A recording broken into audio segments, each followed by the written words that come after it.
Hello everyone, this is Parth Pandya. I'm the man behind Wrestling Wars, this channel. I'm 23 years old and I've been doing this for the past 5 years. I've been running this channel for the past 5 years and I wanted to do something fresh on this channel because I've been doing Universe Mode content for the last 2 years consistently. So I thought it's time to do something fresh.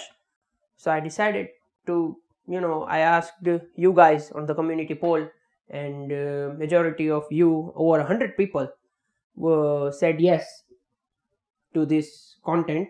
So I thought, why not?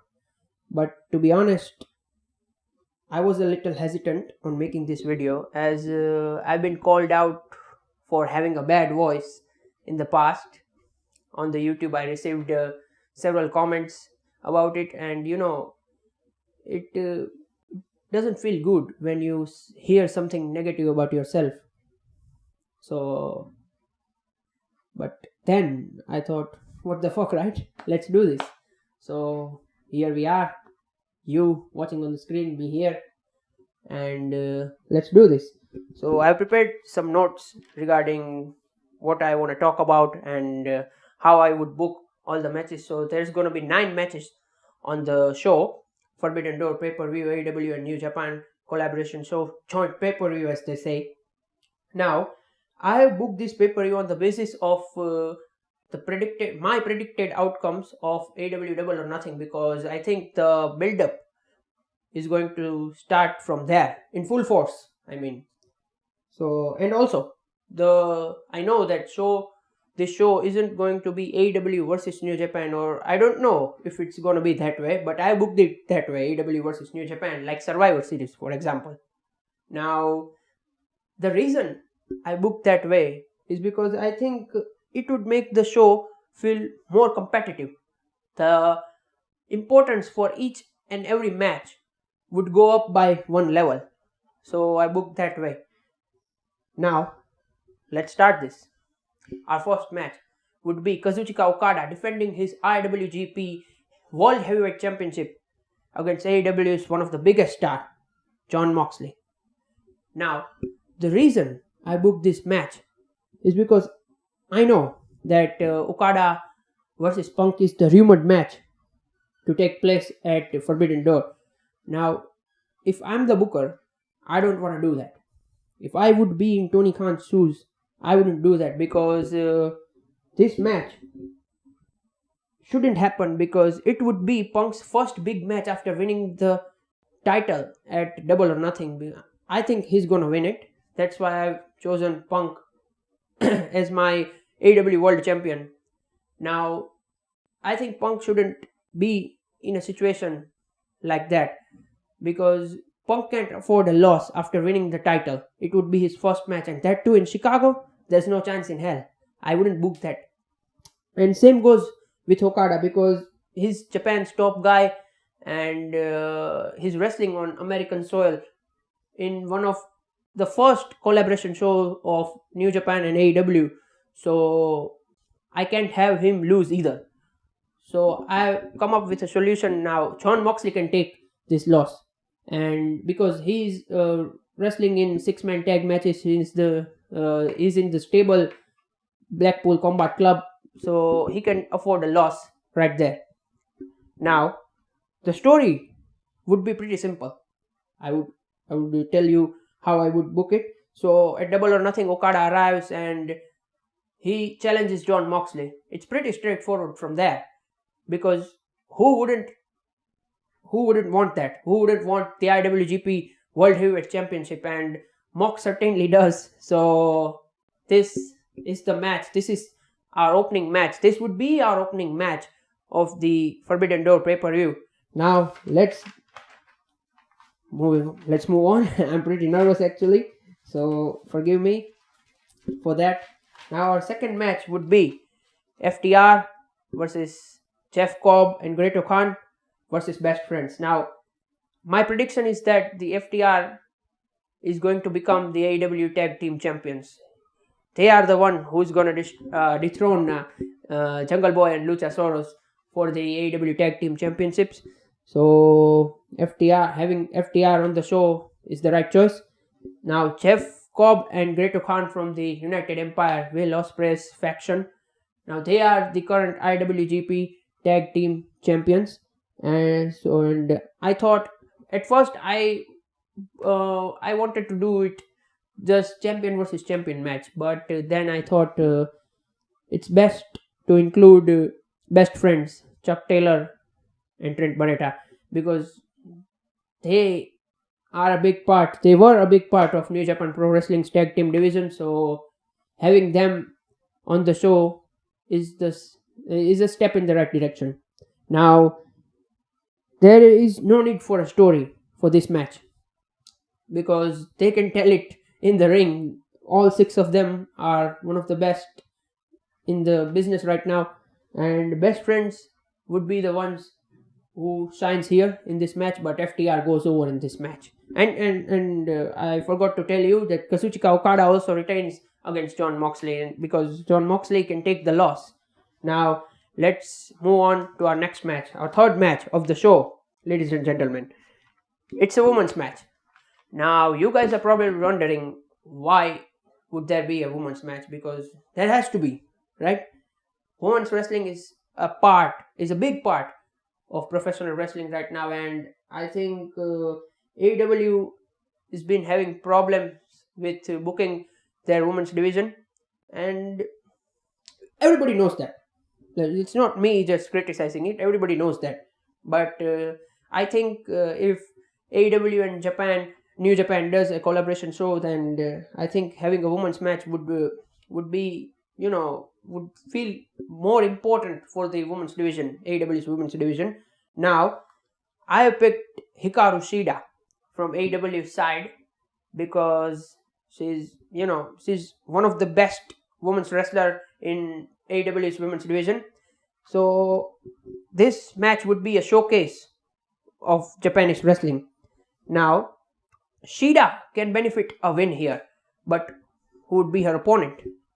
So I know New Japan doesn't have a women's roster, but its sister promotion, World Wonder Stardom, they produce the best women's talent around the world.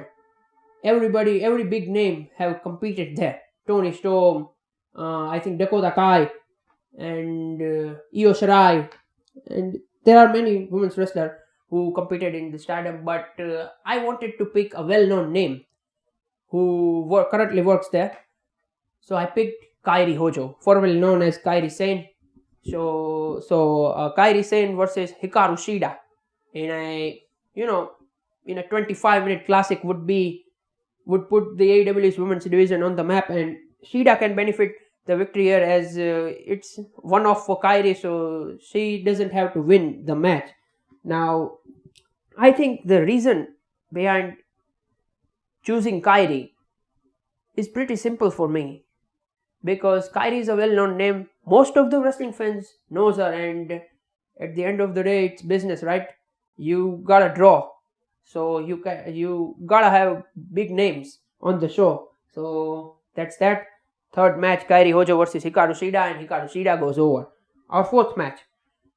This is going to be a fatal 4-way match, which includes Darby Allin, Andrade, Hiromu Takahashi, and a mystery opponent. Now, this match has a stipulation. Winner gets a TNT title shot.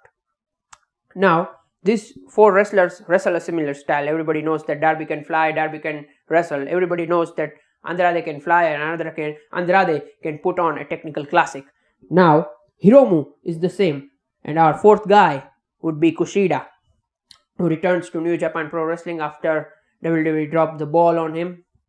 Now, throughout this match, whenever things starts looking good for Hiromu, Andrade would ruin it for him, and at the end, Andrade would pin Hiromu Takahashi, and he would send a message to Tetsuya Naito. That would set up a future match between them, because everybody wants to see that. So that would be a pretty good match between the 4 of them. And Kushida, I would make Kushida look strong in that match, because he deserves it. Now, let's move on to our 5th match. Hiroshi Tanahashi defends his IWGP US title against Maxwell Jacob Friedman. I love that guy. I do. I really do. Now, the story of this match, I think this is probably my favorite. Now, this feud starts at Wrestling Dontaku, where Tanahashi defeats Ospreay to win the vacant IWGP United States Championship, and MJF arrives and says that only a true US citizen should hold that title, and he disrespects Tanahashi in his home and leaves.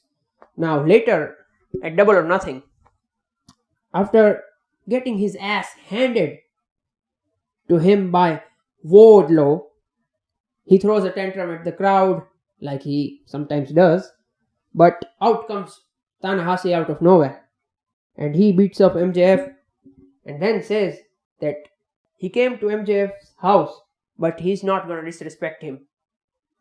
Instead, he is going to challenge him for a match at Forbidden Door. Why? Because he wants to prove his love for this country, for United States of America. So he's going to prove that he's not unworthy of holding that championship, and how much that title means to him. Now, once again, MJF would lose against a big star, but in reality, he isn't losing, because having a match against someone like Hiroshi Tanahashi is a step forward in the right direction. Even if you lose, you don't. So Hiroshi Tanahashi goes over in this match. Now, let's move on to our sixth match. Keith Lee versus Shingo Takagi. Now, this would be two big meaty men slapping the taste out of each other's mouth. I would want to see that. Now, I think this is one of the trickiest decisions for me, because Keith Lee is one of my favorites. As you can see, I've been pushing him in my universe.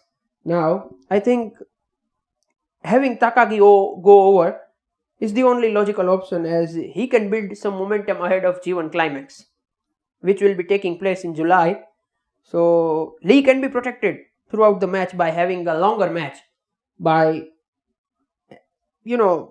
as they both pull out every move from their arsenal, but in the end, Takagi goes over. And if in reality that match happens, I would go bananas, because I love Shingo, and what he can do in that ring, I think nobody can does that. He can go 60 minutes, and after that he would look like he has still wrestled for just like 6 minutes. His stamina is outstanding. I'm a fan of Shingo Takagi. I'm a mark for Shingo Takagi. I love him. Now, our seventh match. This is one of the most important match on the show. House of Black. Malachi Black versus Buddy Matthews. Malachi Black with Buddy Matthews and Brody King versus Suzuki Guns, which includes Minoru Suzuki, Taichi, and Zack Sabre Jr. This would be a 6-man tag team match, and this would be a 12-13 minute sprint. Just fast-paced action non-stop with a lot of striking. We would see, some great showcase between Black and Sabre, Black and Suzuki, Sabre and, Buddy. So this would be a fast-paced action match, 6-man tag team match. Now, both Brody King and Taichi can play some minor roles in this, and at the end, Sabre makes Brody tap out, but that pisses, Malachi off, so he and Buddy attack Sabre, and, they lays out Minoru Suzuki and Taichi, and they start beating up together Sabre Jr., but out comes Bryan Danielson with Wheeler Yuta. Now, Danielson cleans the house with Wheeler Yuta. House of Black runs off, and Sabre and Danielson looks eye to eye, and Bryan goes for the handshake, but Sabre walks off. Now, this would be the start of their feud. Bryan later competes in the G1 Climax. and both of them are in separate blocks, and they meet in the finals. And before the match starts, Bryan again goes for the handshake, but Saber doesn't. Saber don't want that, right? It's Saber, it's Zack Saber Jr.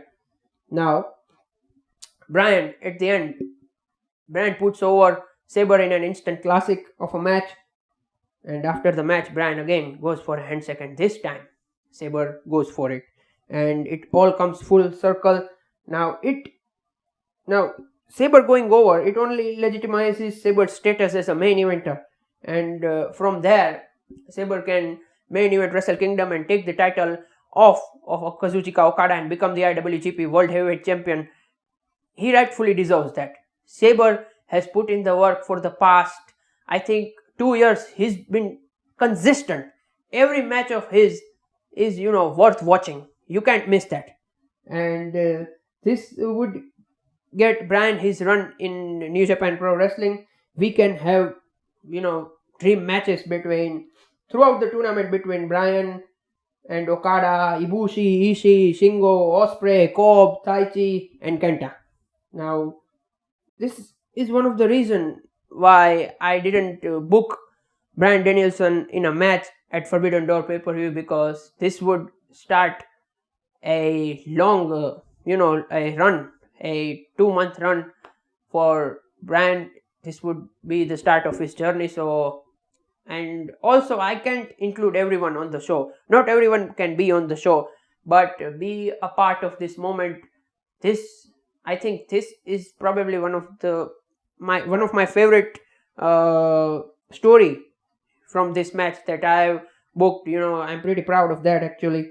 And this would also set up Blackpool Combat Club versus House of Black for the future. So it's a win-win situation. Now, let's head on to our next match. This would be our co-main event match. CM Punk, our AEW World Heavyweight Champion, goes one-on-one against none other than the Commonwealth Kingpin, Will Ospreay. Let me just say this. Will Ospreay is probably one of the greatest of this generation. He has it all. And since his heel turn, his change of style, he's only going to get better. He's been improving. His style, he used to rely on high flying moves pretty much throughout his matches before, but since his heel turn, since he turned on Okada, he has been consistent, just like Saber Jr., and I have been enjoying his work. So now the story would be, let me tell you, this match would be an unsanctioned match. Now the story of this match would be that after winning the title at Double or Nothing by defeating Hangman, Punk calls out Ospreay, as Ospreay have been consistently calling out Punk for the last 2 years. Now Ospreay accepts the challenge at the following Dynamite and lays out Punk and injures his neck. Now after that, continuously for the 2 weeks, Ospreay runs his mouth, and then out comes CM Punk and says that he's not medically clear, but he doesn't care because he's coming for Ospreay, and it's going to be an unsanctioned match.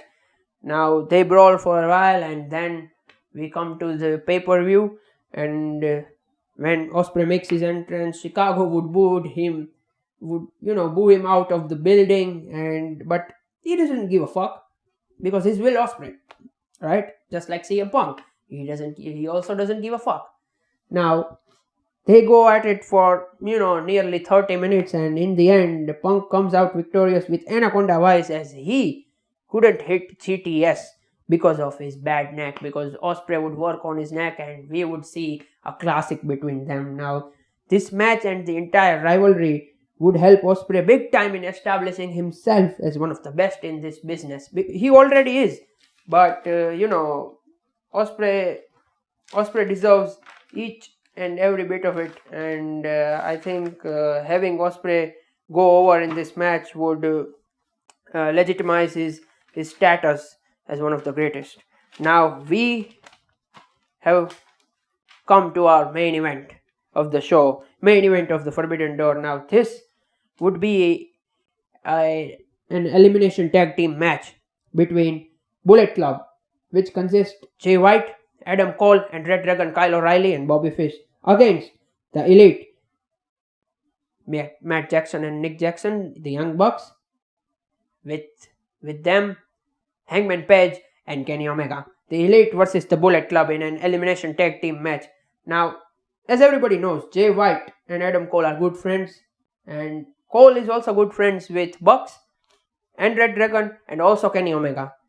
So now, after losing the world title at Double or Nothing, Hangman lost all the self-confidence he gained in the last year or two. Now he was all alone and in need of a support system to get back on track. So Bucks let him know that they are there for him. They reunite, and that pisses Cole off because Bucks chose Hangman over Cole. So Cole and Red Dragon turns on them, and after a few moments it's revealed that Jay White is the mastermind behind all of this.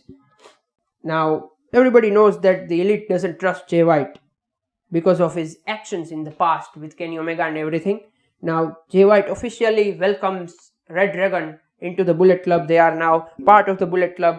Hangman and Bucks interrupts them and they attack them, but Bullet Club have the numbers advantage, so they beat them up. But Kenny Omega makes his return, and he makes the save. And I think I'm missing Kenny a lot these days because he's one of my favorites of all time. Watching Kenny is an honor. He is literally the best wrestler of our generation. So Omega makes his return and the Elite hugs it out. They get back together. The band is back together, as they say. Now Elite comes out victorious in this crazy match and sends crowd home happy. And I think there's no need for an angle after watching the Elite goes victorious over Bullet Club. And that I think that's it for this video. This is how I would book Forbidden Door pay-per-view. Now throughout this video I've made some mistakes. I know that, I'm aware of that, but this is my first time being like this on the camera. I have been on camera because I am an actor, I'm a director, I am also a writer. I own a small production house. You can check out our short films or on YouTube. Just search IMP Illusion Motion Pictures. You will see our short films, how we work and everything like that. But for me this is new. This is new. I have never done this on camera. I have never talked about wrestling on camera. So forgive me if I've made mistakes or I looked awkward, as I certainly did. But this is first time for me, and if you like this, we can keep this continue. Because I want to do this.